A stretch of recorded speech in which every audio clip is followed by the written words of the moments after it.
were playing a group of adventurers in a D&D game, and in a strange twist, I decided to play a gnome. And this particular gnome had an Epicurean nature. He wanted to try everything at least once, which is how he became an adventurer. So as we're traveling through the lands, he's collecting things, trying new foods, and just generally being a very merry little dude. Lo and behold, we get into a battle, and the battle is quite pitched. However, a unusual ally came to our aid during the fight, who we discovered had a similar enemy as an end goal. Unfortunately for us, there was some trust issues as this new ally turned out to be a mind flayer. Now this was in the older days of D&D 3.0, so there was no real information about illithids and mind flayers at the time. So the GM, by caveat, had decided that the reproduction cycle of illithids and mind flayers was more or less much like any other bioorganism. There was a male and a female counterpart. So given the deduction that they would mate most like other creatures do, and the female would give birth to little slimy squid babies, we just rolled with it. Well, my gnome, being Epicurean, decided to get buddy-buddy with this illithid. Started asking questions about its adventures, its exploits, illithid society, whatever he could learn.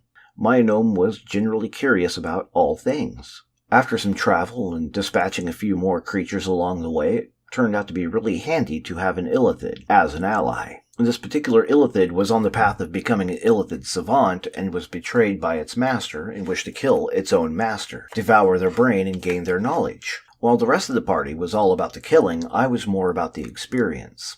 I'd never seen an illithid suck the brains out of another creature before in character, nor had I encountered an illithid actually going on a quest of revenge.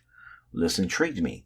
So as we're continuing along killing things, and I'm trying to get chummy with this illithid who's wondering why a small pint-sized human-like creature is trying to befriend it, we happen upon a hot spring. The group decides that it's time to settle down for evening, wash up for a change because we haven't bathed in 2 weeks, have a good meal, and generally relax before continuing on our journey.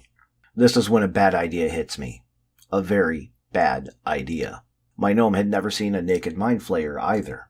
So, as everyone's taking their baths in their own areas, I strip down, saunter on over to where the illithid is bathing, and hop in the hot spring. Thankfully, illithids apparently don't have the same hang-ups about modesty as most of the other civilized races. So I'm sitting there chatting away merrily as always with this creature that's trying to ignore me, and my bad idea gets worse. Not safe for work kind of worse. The GM, of course, looks at me, sighs slightly, and is pretty much like, "What, dude?"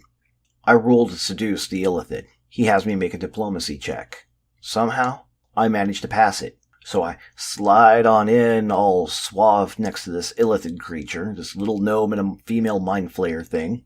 And the GM is really not into my antics, so he's giving me a high DC on my next action for sure. So I start whispering to the illithid sweet nothings, continuing the seduction play. I roll diplomacy again, and now I've got this illithid with its arm wrapped around my gnome, and then I make a lewd suggestion to provide this illithid a certain oral satisfaction. The GM, of course, looks at me like I'm a frickin' idiot, which he's right, and I explain to him, well, illithids are a dominant species. If I'm providing oral satisfaction to the illithid, in a way, for a moment, I'm acting in a subservient manner to it, and this may intrigue this illithid creature. The GM just sighs, almost face palms, and agrees with my logic. He has me make yet another diplomacy check. But this time, if I fail, I'm dead. He makes no bones about it, he's tired of my shenanigans tonight. So, I make a third diplomacy check. My die hits the table, and of all things I ask him, will a natural 20 do it? He looks at me in disbelief.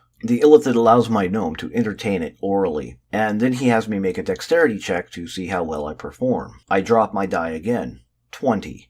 The GM rolls his eyes and checks my numbers. After everything's all checked out, he's like, not only do you survive, you pleasure the illithid. And that, my friends, is how my gnome got an illithid girlfriend.